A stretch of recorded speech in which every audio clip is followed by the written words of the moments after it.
Hey guys, what is going on? Ephemeros here. So, you think I just up and left Monster Hunter? Hey, come on now. Anyhow, um, it, I've just been going off on what I'm curious about, okay? But hey, it's not like I'm instantly gonna just up and leave Monster Hunter. I feel like that's kind of crazy, right? But I mean I still do find it interesting, because well, my a large chunk of my viewers, say about maybe 60%, say 60%, sure, introduced me to this franchise, and this is still really interesting.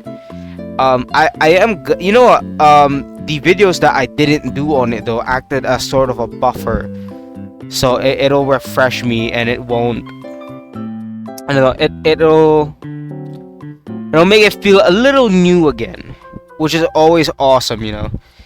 Anyhow, again with the goat, CR-Volcanic. This video did catch my eye, especially because of the title. Because I know there is a wound system in.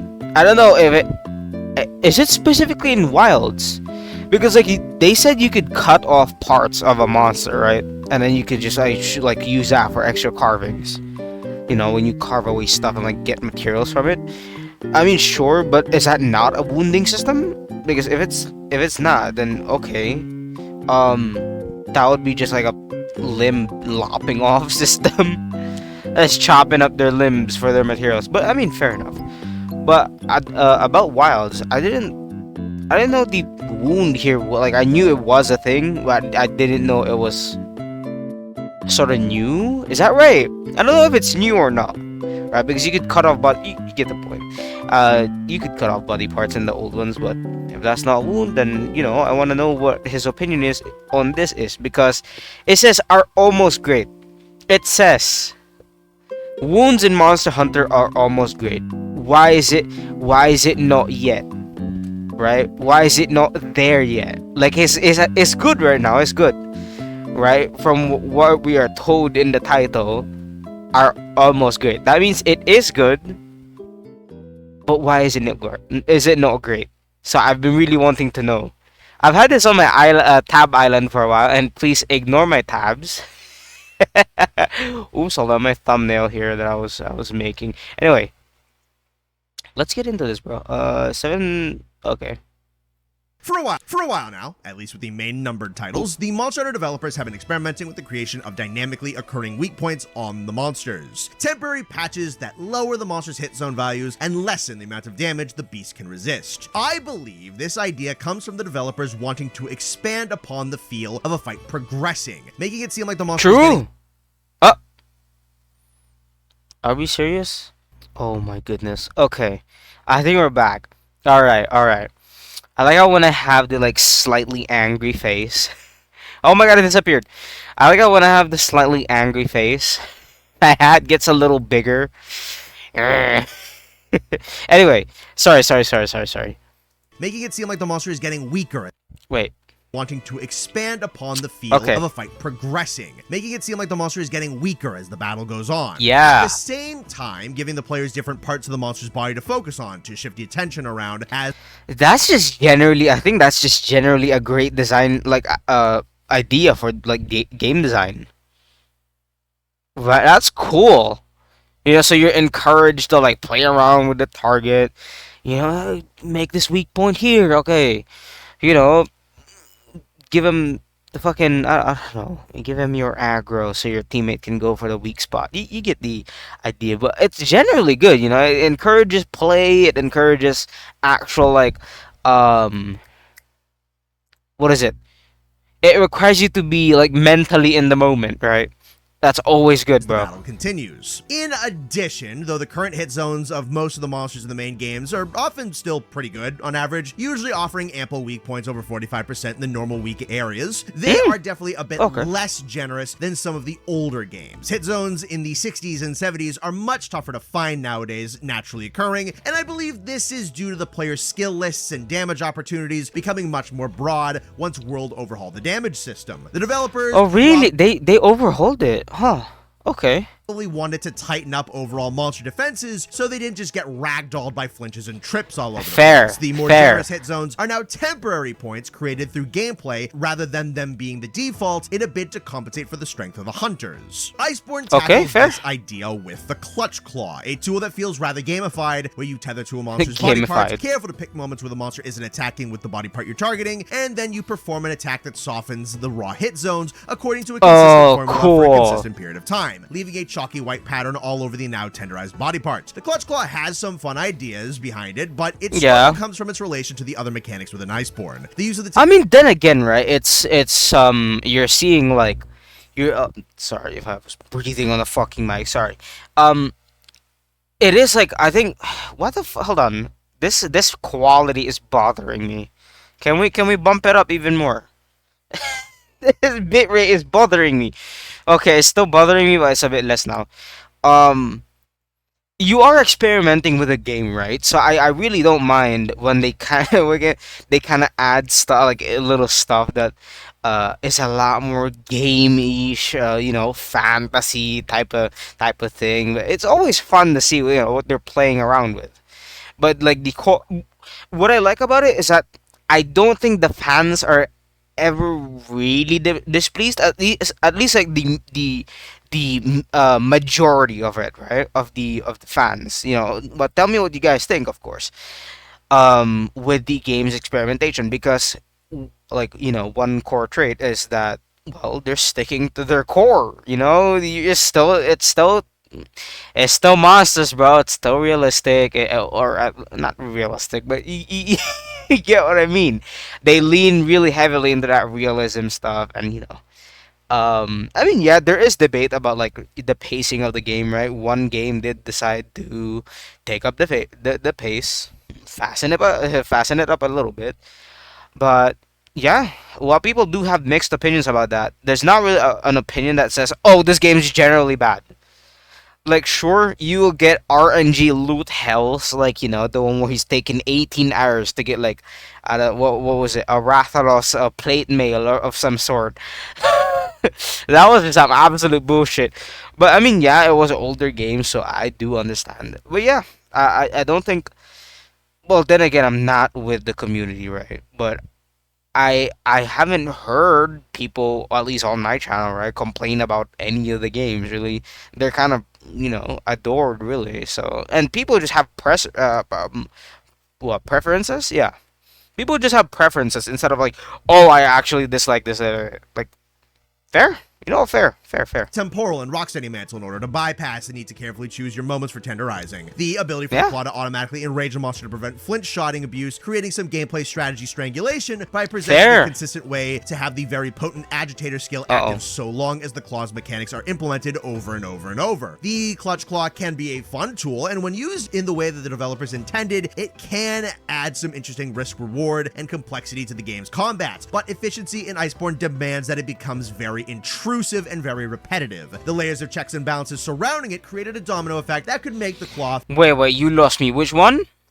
Complexity to the game's combat, but efficiency in Iceborne demands that it becomes very intrusive and very repetitive. The layers of checks and balances surrounding it created a domino effect that could make the claw fairly frustrating. I talked about this in greater detail when I reviewed Monster Hunter World last year. You can check out that video if you haven't seen it already. Now, enter Monster Hunter Wilds. This title took the claw and overhauled it tremendously. Put broadly, the instantaneous creation of a weak point that had to be maintained, a la the Clutch Claw, was taken out, and a smaller, more naturalistic naturalistic weak point that had to be earned through persistence and consistent pressure on a specific point was added in. These are wounds, smaller points meant to show you that they've broken through the skin of the monster and caused them to bleed. The wound will then scar over once it receives enough damage and breaks, leaving a permanent dark mark on the monster. Already, you have rectified some issues with the Clutch Claw, due to the fact that wounds are the product of consistent damage in one place, and even though their creation can be accelerated with the Flayer skill, they cannot be guaranteed in a singular action. Thus, all these mechanical checks and balances that the Clutch Claw needed do not have to be implemented here. Wounds are also rather interesting in that because you're changing the actual.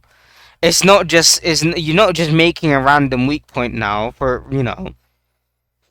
You actually gotta earn it this time. They are not consistent. Fair. Claw tenderization subjects all 3 raw hit zones of a monster's body to the same formula. The original hit zone value is subtracted from 100, the given difference is multiplied by 0.25, and the result is then added to the original hit zone value. It is a formula that guarantees that if 100 is plugged in, it will result in 100 being returned. Most HCVs do not go over 100. This happens very few times. Wounds don't do this. Not only do they increase elemental HCVs unlike the claw, but they have no set formula. They are increased as the developers saw fit. Upon doing some research for other projects, I looked more into all this information and found myself incredibly interested in the numerical changes wounds provide, how those changes differ from monster to monster, and how this could alter matchups. I was so interested that I devoted a screen to investigating this mechanic and engaging with it. Wait, this is really cool because numerically, and they said it differs from each monster, right? Or I might be hearing things. Tell me if I'm schizophrenic, but like because if that is true, that is numerically different for every monster. Other than the fact you're getting variables, right? Already awesome. I talked about Wizard of Legend and roguelites, bro. I mean, I'll talk about more of them soon. I got one I think on Astral Ascent soon enough, right? Because it's a game I like. Variations are always generally fun. Keep your brain awesome and locked in for a lack of better term. Engage basically into the game. So because you're facing different, you're not facing numerical values. I was about to say you're facing different numerical values. No, you're not. You're facing a monster, and they have certain amounts of weaknesses, and varying weaknesses are awesome.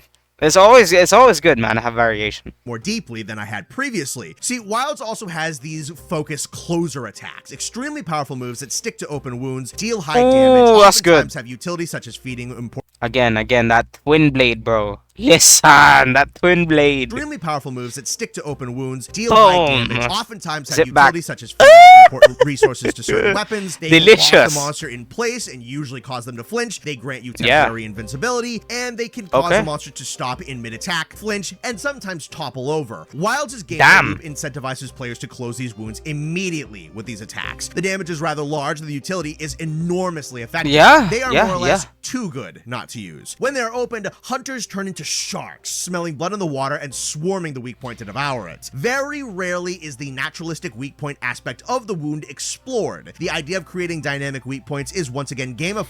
Well, I mean, that I like this because it leans more into the natural realism that they're going for, right?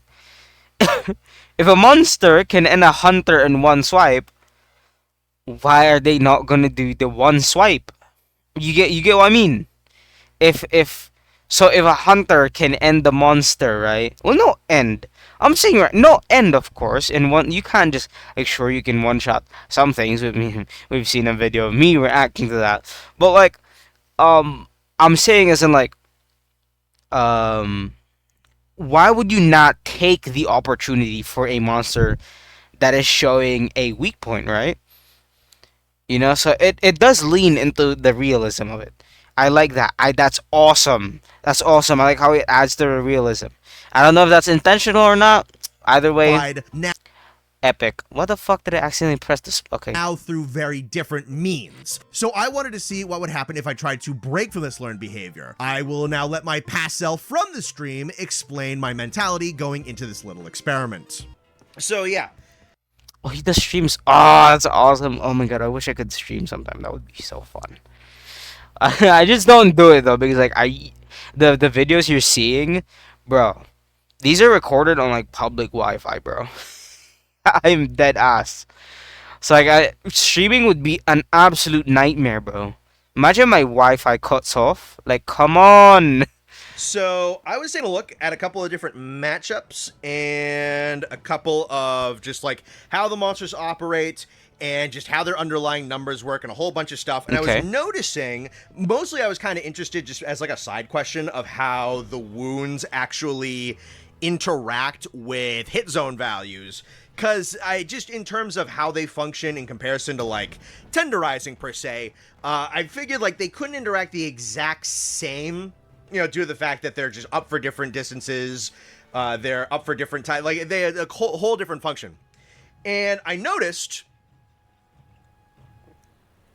in a number of cases, and this whole experiment is going to be very matchup dependent, often, usually, the increases that you got on like raw damage hit zones with a lot of the wounds wasn't like that crazy. In a couple, again, it's very matchup dependent. The amount of stuff that the wounds do for the individual monsters is not particularly consistent, but I was noticing that in a lot of cases, not every case, but in a lot of cases, Okay. Most of the wounds time. do a pretty good amount of elevation on certain body parts to a lot of elemental hit zone values. So I'm like, yeah, sure. interesting, Sure. because this game isn't always the nicest in the world to element. There's a couple of places where it's pretty good, and a couple of matchups where element's pretty good. Pair that with the fact that, you know, like I think crit element still went as a skill that was not balanced particularly hugely. It's in a better place now because I don't. Honestly, mate, I my take on it is that I'm sorry for like interrupting CR here, right? CR-Volcanic.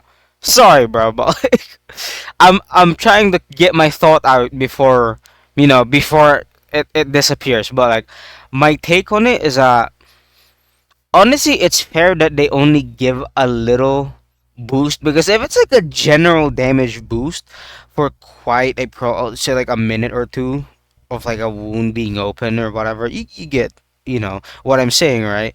If it's like if the wound lasts like a minute or two and you're given general damage, that'll just like increase your total like output, which I think that works pretty fine. But anyway, sorry. Back to this point.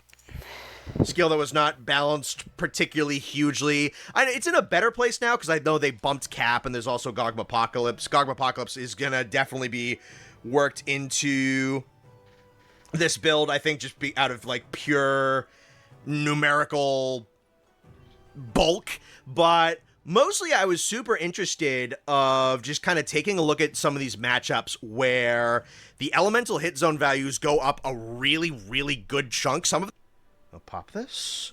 So just want to show you what I'm thinking about, right? What was that cut? I'll pop this. Oh, So just want to show you what I'm thinking about, right?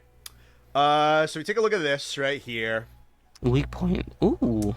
I believe especially one of the really nice ones. Yeah, the torso was a really interesting one. I mean, this one gives you really good raw ones as well. So this goes, so we're looking at 50, 45, 35, up to like 80, 80, 80. 80, If you don't know wow. hit zone values particularly well, basically these are percentage reductions. So Oh. 80 means that Uthdun is taking 80% of incoming raw damage from any of these areas. Okay, so he's ignoring the 20% of it. Okay. But it's also a bump from a hit zone value of 10 to a hit zone value of 25. 25 in basically any way you cut it across the series is pretty fucking good for an elemental hit zone. Okay. There's places where they get radically better than this, but not a ton. You also have things like the forelegs, which are going... We're 15 conventionally, we're 15 when we're in water armor, we're 25 when we're wounded. Again, 25 is pretty fucking good. Go. And there might be some... I don't get this. Is this a weakness? Head. Wait. I'm absolutely bugging. Leviathan base health. What is this? Dude, sorry. Numbers, bro. Weak point? I'm dead ass just reading words right now. What the fuck does any of this mean? Okay, so they're taking 80% of the damage. They're taking 25% of the elemental damage in total. That's pretty good, right? I think. I mean, the other values are lower, so a 25, I'd say, is a pretty good amount. Yeah. When we're wounded. Again, 25 is pretty fucking good. Yeah. So, and there might be some people already in the chat who know the game significantly better than I do. It's like, I don't know if this is going to pan out as well as you think it is, Connor, because X, Y, and Z. The whole purpose of this isn't so much me going, Eureka! I have cracked the code. I have discovered things that no one else has ever. No. The whole thing is mostly just like, I'm not looking to see like, oh my god, dude, I figured it out. I know how to like get the best elemental numbers in wilds now. Blah blah. I'm like, not so much that. It's more so I found like, ooh, this interaction looks super interesting. If I want to like put this to the test and kind of work around with it. Yeah, that's fair. What? That's fair. It's a what I've never gotten the like I don't know, no gut feeling. How'd you say? I never gotten the feeling from the start of the video that he's here to be like, guys, this is absolutely the best. I've literally like on some Eureka shit as he said, right? I've never gotten the message that he was like, oh, this is the best damage, whatever dealing spot. But no, what? Well, I've gotten he's a well, what he said, this interaction looks really interesting. Could make for some really interesting, combat systems and what have you, right? I think that's fair. Why would you? Then I just want to This does not seem like a min-maxing video, bro. like see what happens, basically. Yeah. All right, so I got Fair. I got new Udra on here now. Big one's gonna be water. 15 at base. I think like state 1 and state 2 is probably like oil applied, oil knocked off and stuff like that. But wound on the head goes from 15 to 25. So that's a whole. What's the water one? Oh, I don't get the water one. What are you doing your enemies with water, bro? Is it like the oil? Is it? But oil would like cater to fire, right? I don't know. Increase on 10%. Tentacles are the stuff right on the head. You have the membrane, torso. I think Okay, the arms had Uthuna. pretty big jumps as well. Yeah, these are also 15 to 25s. Wow. Okay. Right here on the arms. And the arms can get covered. Holy. I think Kiriko also tells you the amount of wounds that you can get on a body part and stuff like that. Holy shit. So front left arm, up to 2 wounds, probably the health points and everything like that. Though this is also unmodified low rank. Obviously, we're going to be mostly fighting like tempered stuff like that. So the question is using elements and deliberately keeping wounds open. There's Okay. also, I'm wondering. I'm assuming you need to keep a wound open by just continuously attacking it before some sort of timer, or yes, before some sort of timer times up. And like, okay, the wound, maintaining the wound is gonna close, right? I assume. This is just it's not even a presumption. This is not an educated guess. I'm just assuming, right? effective flare is going to be as a skill on this, because the name of the game here is going to be trying to pop wounds open and then keep them open. Yeah. So then there's the question of, do we want to use flare, and how much flare do we want to use that we can consistently be opening them consistently? Because I know people call out, at least when the game came out, I think flare got called out due to the fact that, like, in terms of actual opening of wounds, it doesn't really, even with top-level flare, give you that many new ones. But the point with this whole structure isn't so much to be opening a lot of them, because we really don't want to be using the focus closers. We just want to be opening them up a little bit faster so that we have more consistent access to them if we're going to build for elements. I mean, yeah, true. If you're building for element and you want the element to hit as hard as possible, you want a wound open, right? We've seen the values, yeah. So yeah, no, like I said, there some of you, and if this doesn't pan out, some of you who have like really good game knowledge could tell me why it doesn't really pan out. But for the most part, I'm just like, this is super interesting. I just want to experiment and see what happens.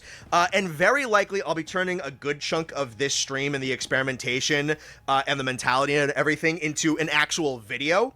So we're gonna be making here we a are. video here, honestly, over this stream and possibly the next one, of just like, we have the wound systems. The wounds, they alter hit zone values in this way. we have armor skills that function in this way. If we want to basically kind of create these better weak points for ourselves, just like what does that look like? How does that look in terms of damage? Like, honestly, this experiment, I am perfectly fine if this experiment turns out that this is a very unoptimal way to apply elements. Again, I think just in terms of certain value levels, I don't know if it's really possible for this to be like... I mean, hey man, cut yourself some slack. Really, you're just experimenting here. It's a game. I'm sure no one would, and I hope, right?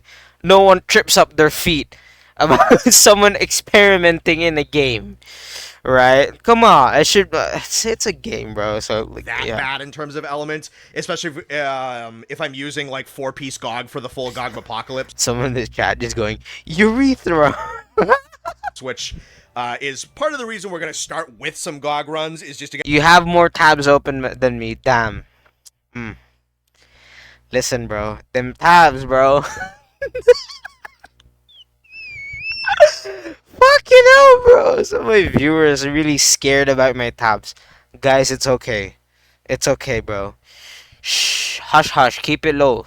A little bit of material feed. Don't mention it, bro. Because I think I'm probably going to start with dual blades, maybe. But this could apply to dual blades. This could apply to bow, probably SNS, maybe CB. Though the weird thing about CB is that CB... You know, dual blade players tell me, right? If dual blades your main, guys. Well, if you've also if you've played Wilds, do those dual blades when you got a weak spot, right? When you got a weak spot going, like a wound, I mean, does it feel good? I feel like that would be because you're getting more damage per hit, essentially. Are you not? You're getting more damage per hit. That sounds like a dream, bro. Also needs wound feed for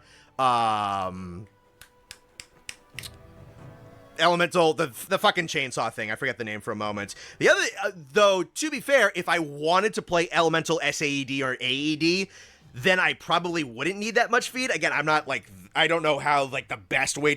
You know, I want to move myself, bro, so you guys could see the chat. Where am I? Okay.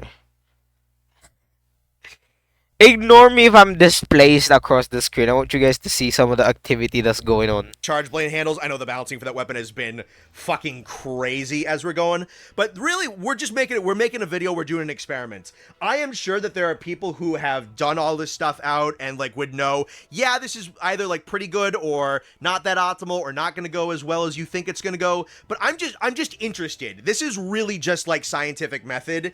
And yeah, Savage X. Yeah. As past me stated, this was not an experiment conducted to try and crack the code of Wilds, but rather a simple exercise in curiosity. Nothing but interest in what would actually happen when the caveman brain was rejected and the wounds were engaged with as weak points in conventional combat. Speaking of, I definitely would not reject, would be a like on this video, and for you to subscribe if you haven't already. I would love to hit 25 subs before the end of this year. Now, what we gotta do is create bro. Oh my god, I just realized this upload is recent, bro. Almost 2 weeks ago. You'll get there, bro. Actually trust out the experiment. Theory crafting a series of skills that would allow me to consistently keep the wounds up and running, and then making good use of them being open to me. Master Rank is going to make that list longer with both 4-level combo decos. Yeah. Oops, I was not muted. It's going to be cracked. Oh, the amount of stuff we're going to be making at the very, very end of this game is going to be bullshit. So, okay. For any of those of you who are just kind of like new or hanging around, haven't been the entire... I mean, this is cool though. I do find this fun. Right? The min-maxing stuff. Like, you know, it comes to a point where I don't like some of the min-maxing stuff where you're literally scouring every bit of, like, every piece of armor, of whatever accessory you may have, just for like I don't know, a 10% increase in damage or some bullshit, right? You know, fine, okay, but like min-maxing in general, where you like, oh, you know, let's make my character wham, you know, give him a build, give him an awesome build, right? Give myself an awesome build, hit me out, right? But like, yeah. Min-maxing has always been pretty fun, bro. Especially with the like food and shit they have. Although I think you also have to collect those type of things. Anyway. Entire time. The whole experiment here is playing around with the wounds.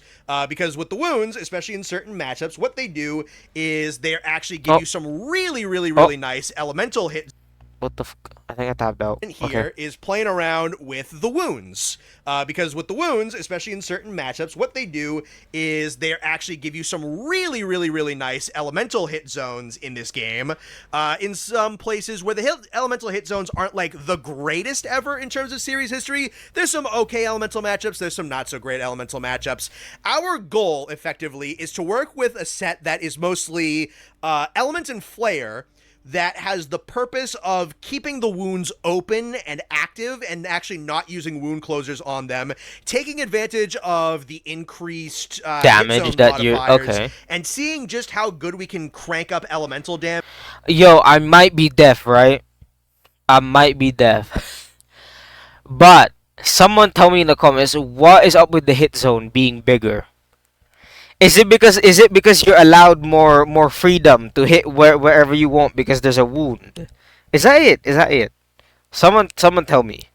Because if a hit zone is just getting bigger, like I don't see how this would be advantageous. I mean, just unless it's like absolutely minuscule, right? If the hit zone is absolutely minuscule, all right, that's some bullshit. We need a hit. We need to expand the hit zone. Otherwise, I do not understand. Damage and those kinds of things, because in a number of cases, these hit zone changes can be really nice to elements. So there's I think I'm going to take a look at New Udra first, just because of the amount of tendrils he has access to. But we can also take a look at, I believe, things like a Jardakan, a couple of other places as well for water, because we built for water first. I think this general strategy, if it is any good, can be applicable to things like SNS, Dualies, Bow, Charge Blade, maybe a couple of other places. We're starting with Dual Blades because I like Dual Blades, and I like the Dual Blades versus New Udra matchup just in general. Yeah, baby, Dual Blades. The whole crux of this currently, we have Water Arty and Dual Blades. They are built with water and attack increases. I think I have an Elemental EX, a water attack EX, a Sharpness EX, and then an attack 2 and an Element 2 on here. The main goal here is we have a lot of Flare. I don't think we needed to invest in the entirety of Flare, but we have a lot of Gamma Veld here for Flare 4. We have Wex here at maximum, so we have just automatic 50% on open wounds. We have. Okay, so what does Flare do? Does it increase your chance of like? Oh, well, he said you accumulated it.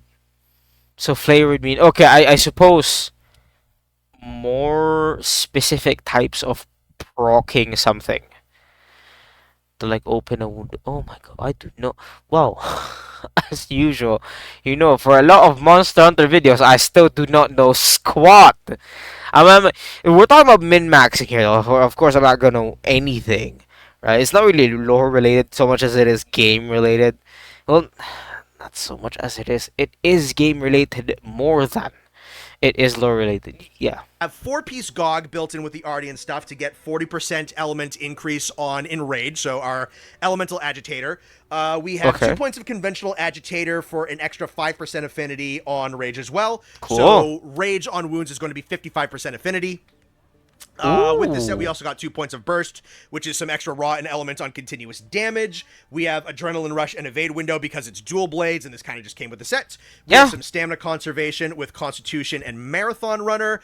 Blight resistance also kind of just came with this set, as well as elemental absorption, which is kind of nice, as elemental absorption is going to give me a little bit of extra element. Alright, since this is a stream clip of some sort, let me move me again. Hold damage just flat out, and blight resistance is just a good comfy skill. In terms of other comfy skills, aqua mobility and speed eating also came with this set. Let's see, and then from there, peak performance is also baked in. That's really probably not going to have too much of a lingering effect. Crit boost was put in because we're indulging a whole lot with wound exploitation and weakness exploit, so just kind of a good idea in general to keep the raw damage up, because there's a potential with 4-piece Gogma Apocalypse that we hit elemental cap with all of this, so having it so that raw isn't completely uninvested in, I think is still a good call here. So the combination of Wex with 3... I mean, if you're hitting with 2 aspects, right? Elemental and like just straight up raw damage, I feel like that's generally a good path to take, is it not? Yeah, because if you're hitting with so much fire, then your raw power is just like, I don't, hard to believe it'd be worth it, bro. Crit boost is going to be pretty important for some extra numbers. Crit element I did not invest in, as I've heard that was never balanced to be a particularly great skill in this game. We also just needed some room for other utility stuff. Water attack hin has been slotted into its maximum level on some decos using the level 8 talisman as well as some other ones. I did not have a focus in Stream Jewel, so we have a power prolonger in Stream Jewel. With how generous resource management in this game is, I felt like we're probably fine if we had focus or power prolonger. I really don't think we necessarily need both to keep our damage up. Just power prolonger in general is probably going to be fine. For sharpness conservation, also baked into the decorations, is Razor Sharp and Master's Touch.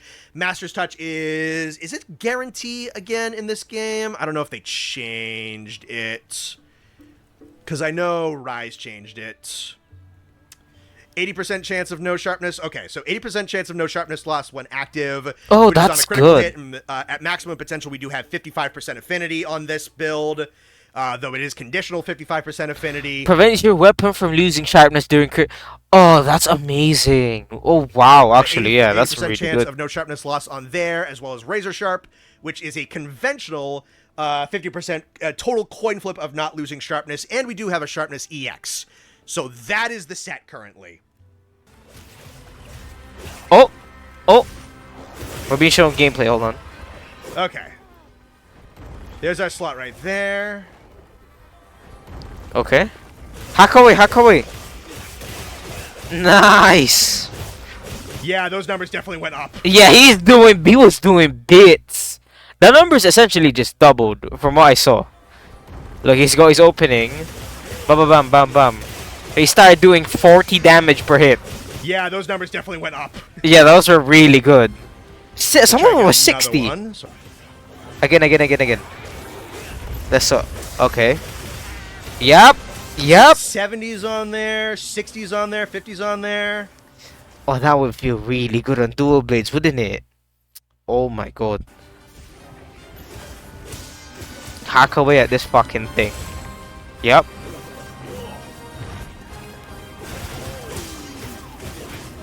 Seeing like 20s on there, teens on there. That's probably a bit of Gogma Apocalypse going down. I don't think he's in rage anymore currently.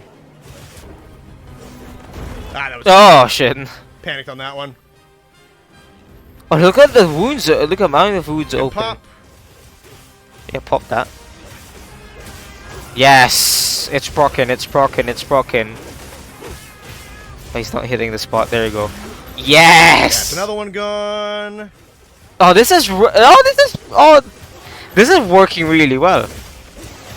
Wow. Cutting off his tentacles, yeah? I'm probably going to eventually need to like look at this in slow motion and really see like how the numbers change and whatnot. It's another frame jump. Holy shit. He is already limping. I don't even feel like I've been playing that well. Granted, this is like very low-level Nudra. Okay, yeah.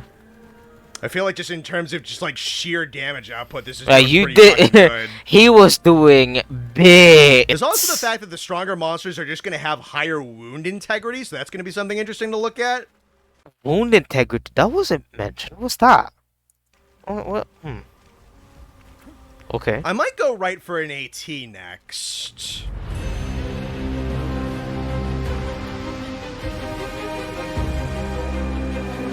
Do your thing, Plunderang. What the fuck? Why is it slowed down? Yeah, look at those numbers, bro. He went from like what? Look at the damage he was doing before. ba ba bam, and then look at him. Look at the non-crit damage, or the non-special damage at least. He was proccing what, 13 at the lowest, as what I've seen, I think, or 12, and then he's proccing like at his highest. He's proccing like maybe 30. But look at this. The average became 30, and now it's almost doubled in damage. He's proccing 37, bro. Watch it when it's hitting the wound. Watch. This is crazy. Look, he's proccing 30. Bam, bam, bam. Oh, he's getting 19.5. Wow, that's actually pretty low. But it is low, but it's not. The lower ones I don't see repeated that often. Look at it, 61.9, 75. One hit, mind you. These are dual blades. Oh my days.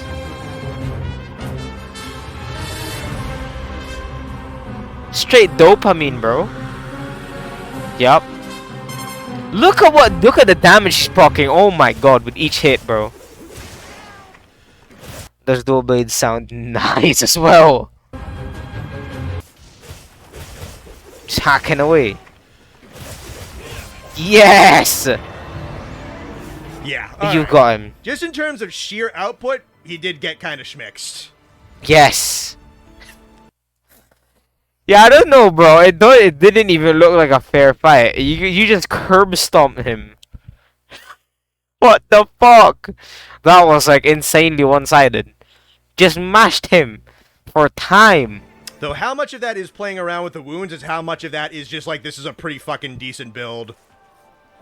True.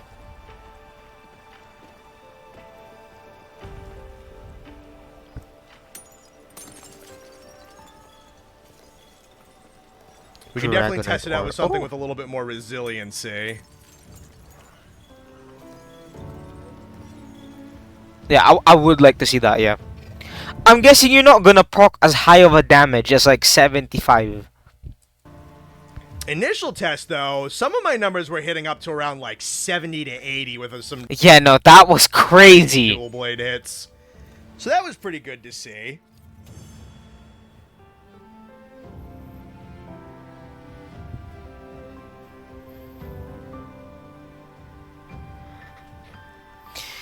Yeah, I think this is the main issue. Sorry, I'm reading a Twitch chat thing here.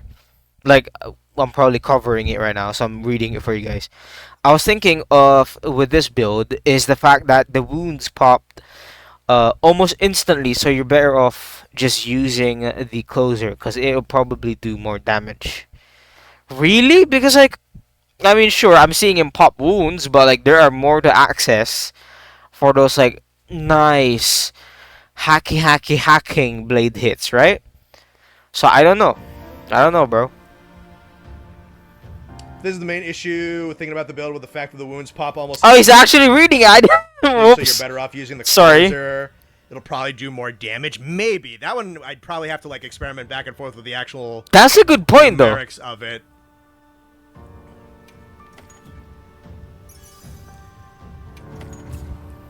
It is worth remembering that a monster that's just going to have hardier statistics is going to have hardier wounds on it. So I definitely want to keep checking and keep experimenting. For sure, yeah. Some of it is going to have to be like a post-process thing where I actually fucking look at my numbers. Yeah, actually, yeah.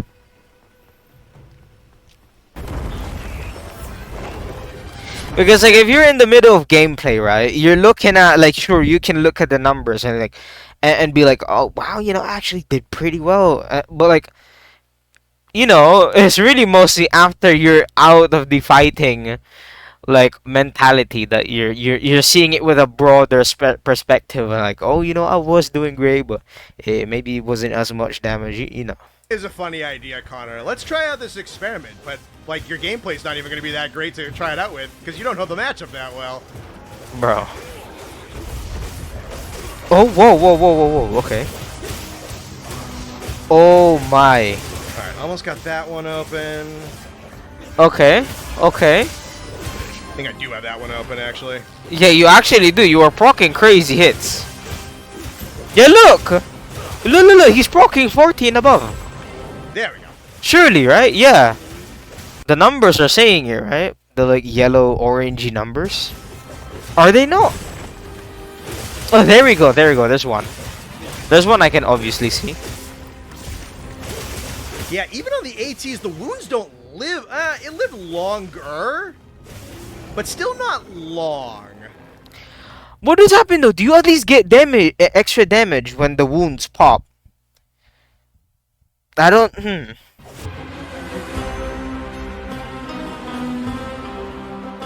Okay, we'll see the numbers. Show me the numbers. Bam. If he's rocking 40, yes. He's getting really good hits here. Not one below like 20 has procced. Okay, that's good. Oh my god, yeah. Pretty good, yeah. Okay, now for the wound. Did I just see? Oh my god! The skill Flayer has activated. Is that what it is? Oh my days.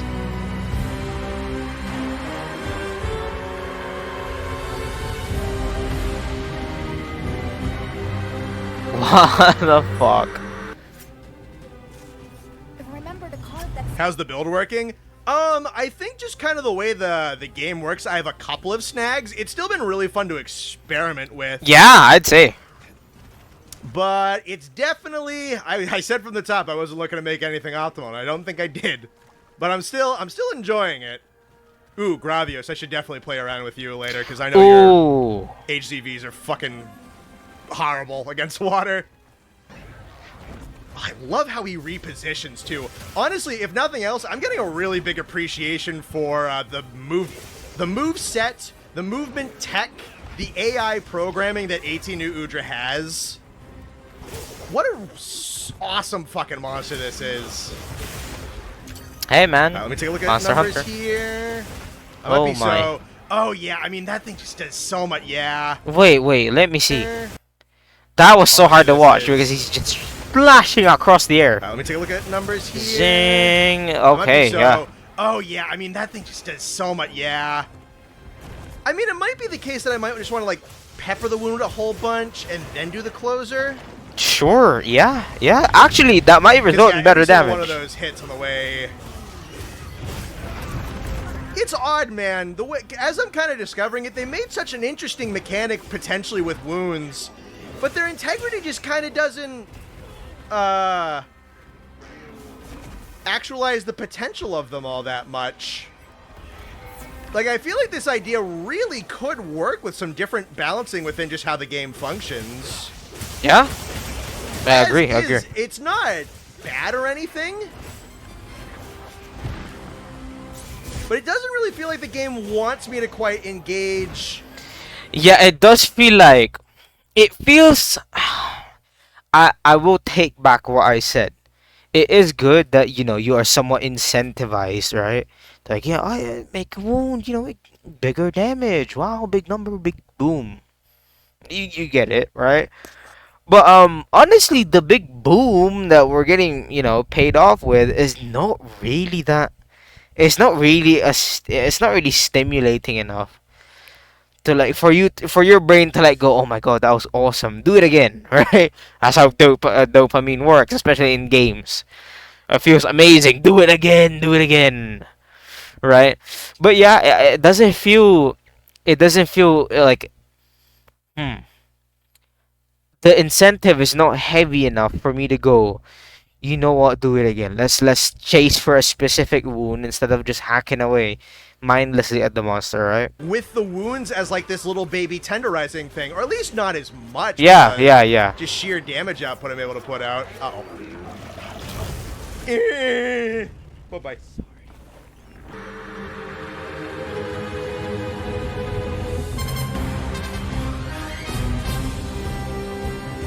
Okay, 100. Wow, 90 as well.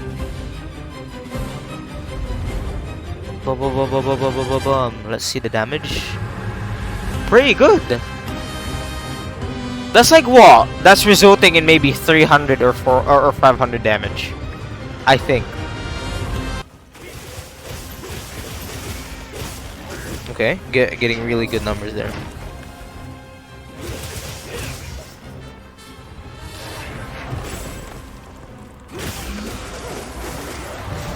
Very nice. Awesome. All right. I think my general conclusion with working this, this is a fun way to play. I think especially we picked a really tricky monster with the amount of just moving parts and movement tech in general. I agree, It's a not particularly easy monster to try this out with. I think my overall conclusion currently,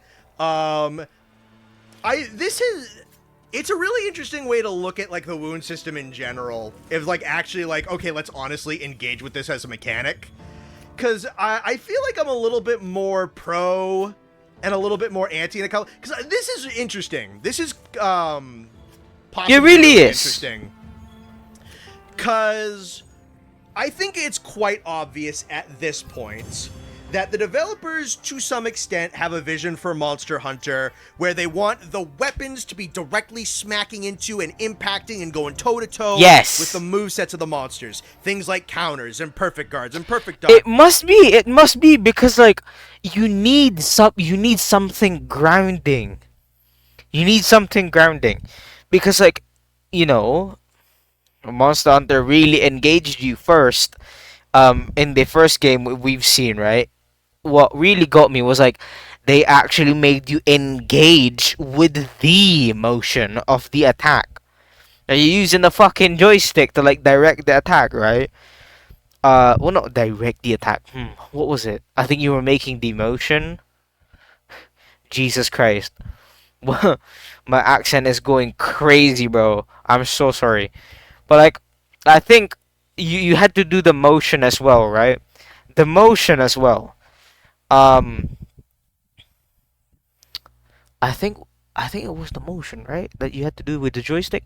Anyway, yeah, from the start I've always seen that they want you immersed. They want you interacting with this world as if it's real.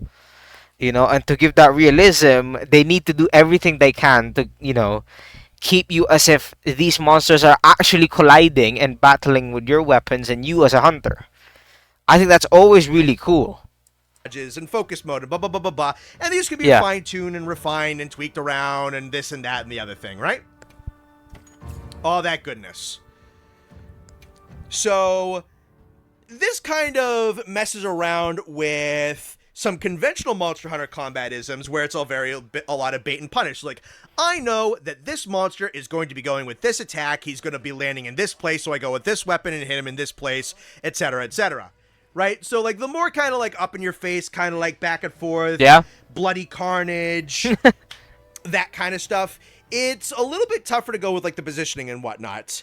And then you had things like tenderizing, and tenderizing was, like, it was interesting. It was a way to make points on the body that were conventionally not very malleable. Yeah, but I think from what I heard, right, from as he described, I think it got a bit too repetitive.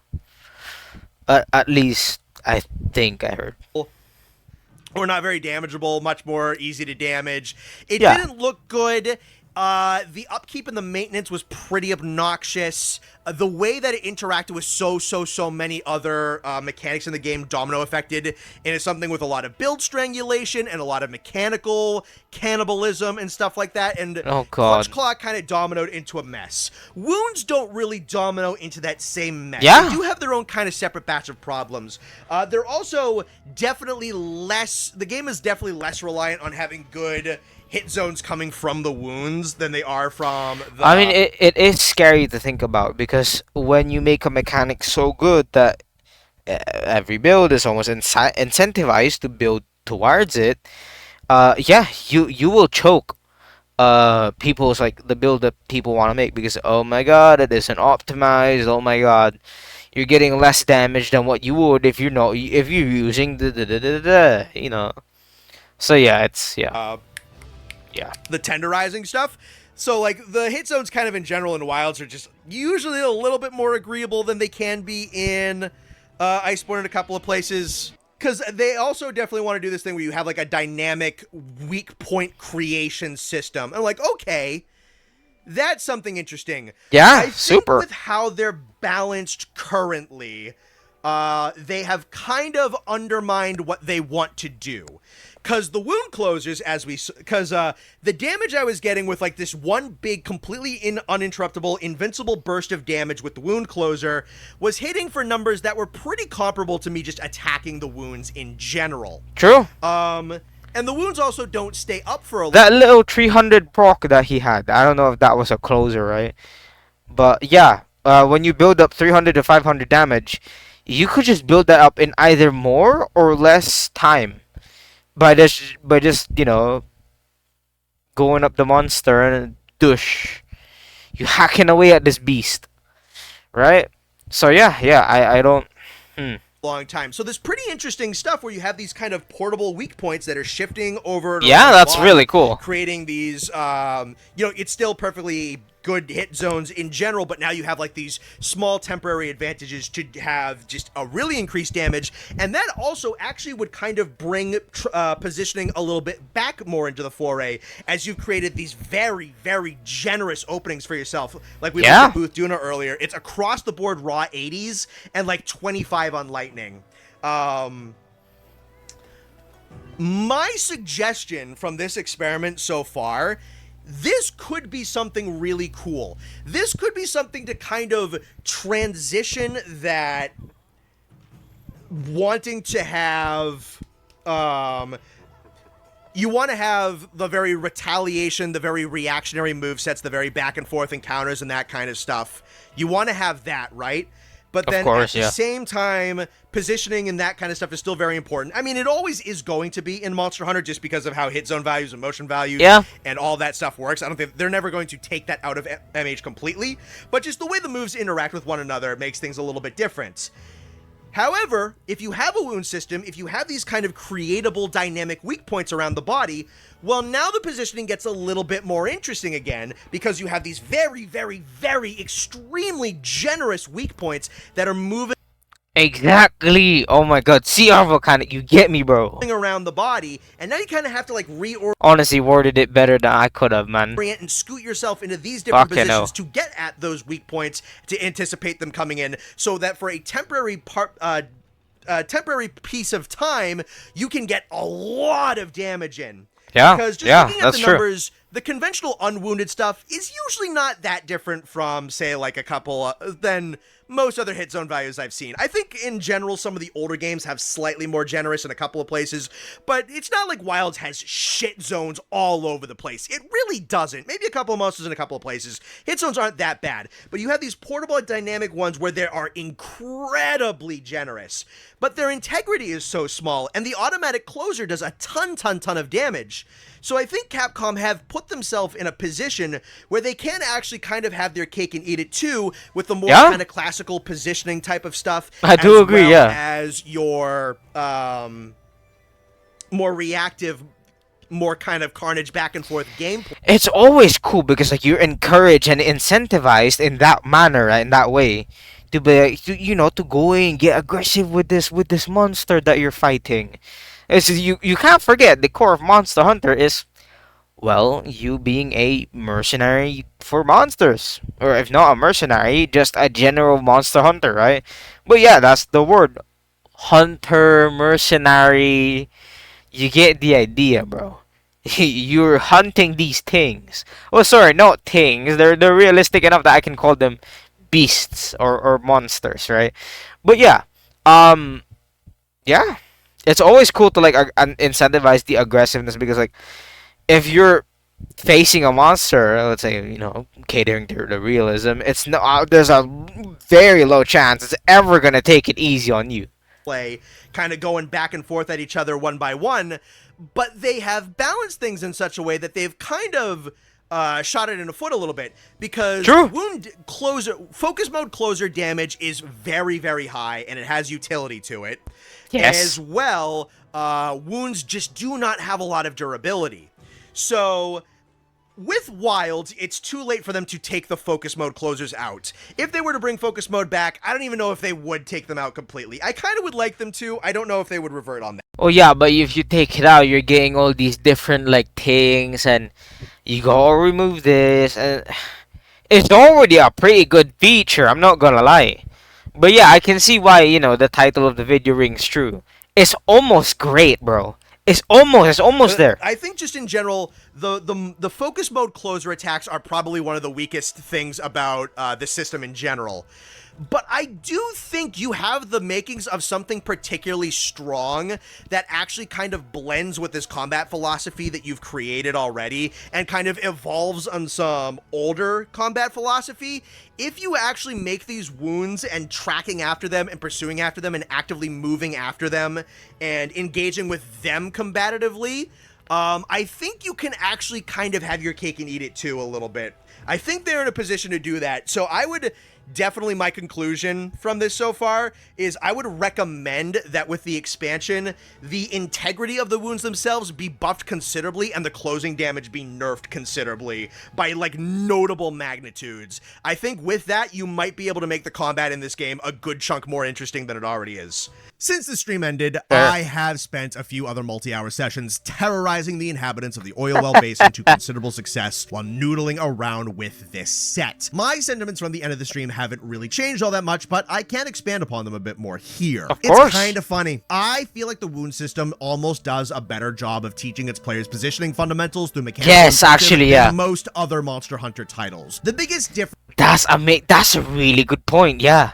being that the speed of the hunters and weapons makes it much easier to just stick to a monster like glue rather than disengaging and baiting certain attacks and capitalizing on openings, though that is Though in certain gameplays, though, that is somewhat the key. Let's say with Greatsword, right? You go take advantage of depending on what weapon you're running. The humorous thing is that Wilds and its wound system don't quite seem to realize the potential of what they provide when it comes to these fundamentals. As things are balanced currently, the sheer numbers and utility provided by the wound closing focus moves dissuades the player from engaging with this mechanic to the extent that the developers may have wanted them to. My belief is that there's supposed to be a choice made between taking the wound's increased hit zone damage for a bit or going for the closer to lock out a monster's attack, keep it in place, and go for those weapon resources. But scarcity, damage, utility, and the very weak wound integrity makes it so that popping the wound very quickly is almost always going to be the best move. The integrity of the wound especially is a major problem. Yes, you could leave these things open, wail on them a bit, and then pop them for a little bit of extra damage, but up until the strongest and tankiest bosses in the game, these wounds pop so quickly that you risk losing a ton of damage and stagger potential if you don't pop them manually. And with the incredibly health-dense 9 and 10-star monsters towards the very end of Wilds' content, wounds still only stay operational for a very small percentage of their overall health bars, and interrupting and toppling these big boys is such a boon at this point that you probably still want to pop them as quickly as possible. And I think that's incredibly unfortunate. See, one of the really cool things about wounds is that they're personalized for each fight. As stated earlier, there is no universal formula. If you wanted to enjoy learning these fights thoroughly, it'd be worth doing some research into each individual battle to see how you might want to adjust your approach. Let's look at a couple of examples in a hypothetical scenario where consistently attacking wounds is the optimal strategy here. Radau is not a particularly elementally susceptible monster, and wounds won't change this too much, so you really don't need to worry too much about bringing ice into this match one way or the other. But wounds on almost every part of his body are going to jack his HZVs up into the 60s, including the usually very durable legs and torso. And with these generous HZVs of 60 and 65, those will be super important when trying to knock the Fulgurite off of his wings. Taking a look at Arkveld, his elemental HZVs are also pretty trash across the board. Most of the wounds will then jack these values up to 15, which is a fairly average baseline, keeping Dragon more viable for more parts of the fight if 38 open consistently. And when he's amped up, that is insane. Have a couple of wounds stacked on the chains, you can bully the fuck out of them by exploiting these gigantic that's good. Dragon HCVs of 38 on those chains. The raw hit zone values also hike up to around 70. Now, you generally want to be hitting the amped up chains anyway, but the opportunity to just drive him into the dirt skyrockets if you conserve wound buildup on the chains until the right moment. Uthduna is a very interesting opponent, as some of her wounds cause her vulnerabilities to just skyrocket. Her wounds jack up her raw HCVs from the 50s in most places up into around the 80s in several areas like the torso torso, and That's the legs, almost and the tail. 90. And her thunder weaknesses can go from 10 to 15, all the way up to a pretty beefy 25. For such a meaty tank of a monster, being able to prolong these vulnerabilities would be a massive advantage. Alternatively, the Goliath and also very health-dense Jin Dahad has much less drastic wound changes, likely due to the massive amount of percentile health he can suffer during his fights. Legaicris gets some pretty sizable raw HCV increases for many areas of his body with Heartbreak, which is incredibly useful for material farming. Seregios is another monster that doesn't really care about elements that much in general, but almost every wound causes his thunder weaknesses to shoot up to 30, which is some of the highest levels that you get in this game, and that's so high a bit, no? Typically rather high for elemental HCVs, as opposed to the myriad of 10s and 15s that he's using. Oh my god, he's jacking it up to 30s! What the fuck? With some of these fights, the weapons you may want to bring, the places you want to position yourself out, and the body parts you want to target could potentially be altered considerably if opening and then engaging with the wounds as weak points was more encouraged by the mathematics of the game. As I said on stream, Monster Hunter nowadays is more about the direct interactions of your weapons kits against the monster's kits. The clashes of one moveset right up against another, and it's less about waiting for animations to resolve while you stand in the proper place and punish the monster's attacks. Now, both of these elements do definitely exist across new and old Monster Hunter titles in tandem, but the combat philosophy has definitely changed and shifted around. With wounds, Capcom was almost able to have their cake and eat it too. A player can potentially open up a pathway to massive damage, increasing their output by 20, even 30% for a period of time depending on your matchup. And to do this, the player just needs to consistently lock onto and attack one single position on the monster, sticking to it during attack animations or dodging to where that part of the body may be after an attack.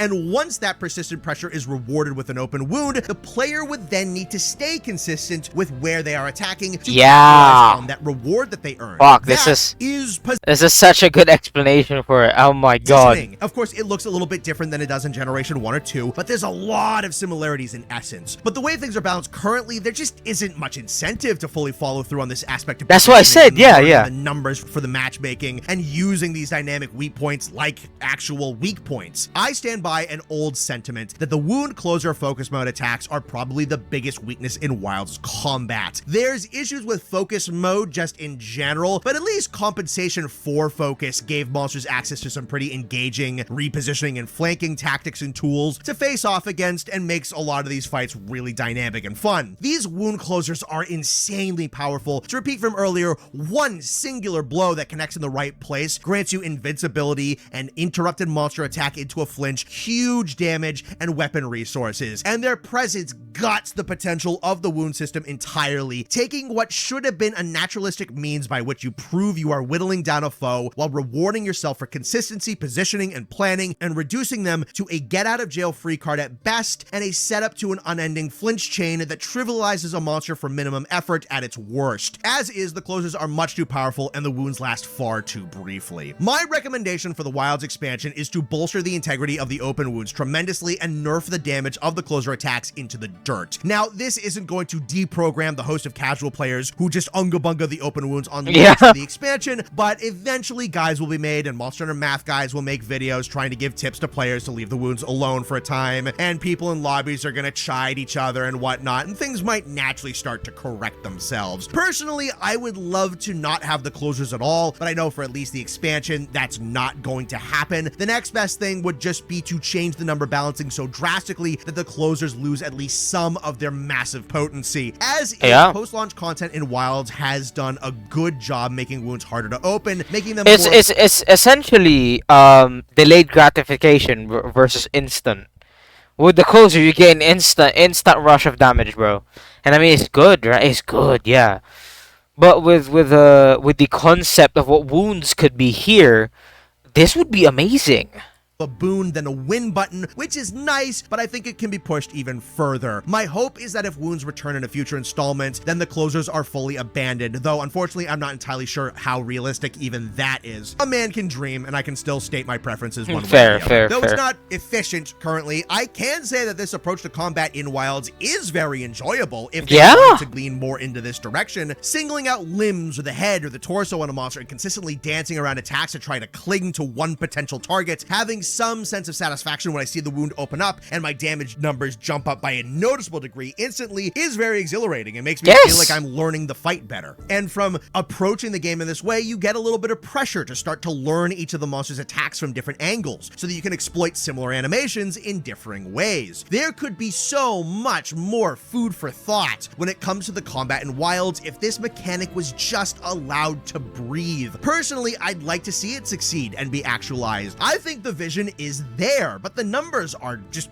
not right now. I hope you enjoyed this experiment with the wound system. And no, this was amazing. What do you think of the system itself? Do you share my interest in seeing it be more actualized, or does it have additional I do, it's a great system that I may have overlooked? I hope you've been enjoying my dive more into the numbers of Monster Hunter as I try to teach myself, and vice versa my audience, how to better understand these games as games with complex and fascinating as well as enthralling fictional ecosystems to be immersed in. I find game design like this fascinating and have enjoyed bringing more of it to this channel. If you're interested in watching the full live stream where this experiment took place, I have 2 additional channels, one of which being CR-Volcanic, a streaming archive that holds recordings of by now over 200 live shows. And if you want to dive more into monster math, I have recently posted a video on stagger limits, an insanely cool mechanic in these games that they barely ever try to teach you. And yet at the same time, they're incredibly important and useful to try and master. But as for now, this has been CR-Volcanic or Connor. I'll see you around. Shout out to all the patrons and special shout out to Ethan Toom. Bro, Connor as always, CR-Volcanic. What a fucking video, man. So much food for the brain. Wow. Oh my days. Thank you so much, bro. Holy shit, this was an amazing video. And yeah, he's right. You know, my opinion is similar. In the fact that, like, yeah, this could be something, bro. This could be an amazing mechanic, like unrealized. This could be a fucking amazing mechanic, a great mechanic. Because like, you're incentivized to, as a hunter, of course, you know, play into the lore. You know, the monster will be aggressive towards you. You'll be aggressive towards the monster, and then sure, you're playing a bit differently, right, with each variant of the weapon. All right, fair. Yeah, that's just how it is. But like at the same time, you are incentivized to then use these weak points, right, to whittle down the enemy faster. And you know, for people who just want to spend less time, you gotta master you gotta master sticking aggressively to the opponent or repositioning and then attacking a certain wound to keep up your offense and keep it up nicely.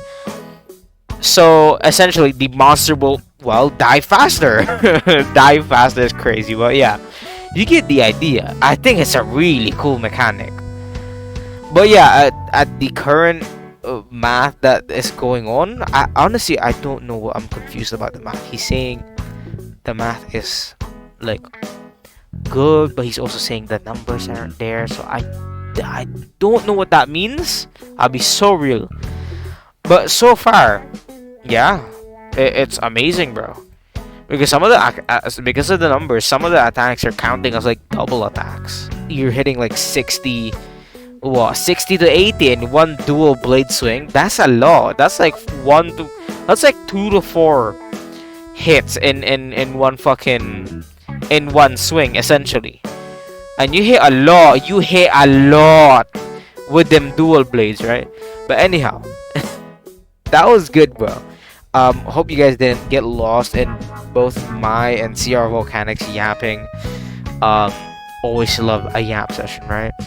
Anyhow, hope you guys enjoyed this video. This has been Ephemeros. Please, as always, take care of yourselves and see you in the next video. Bye bye.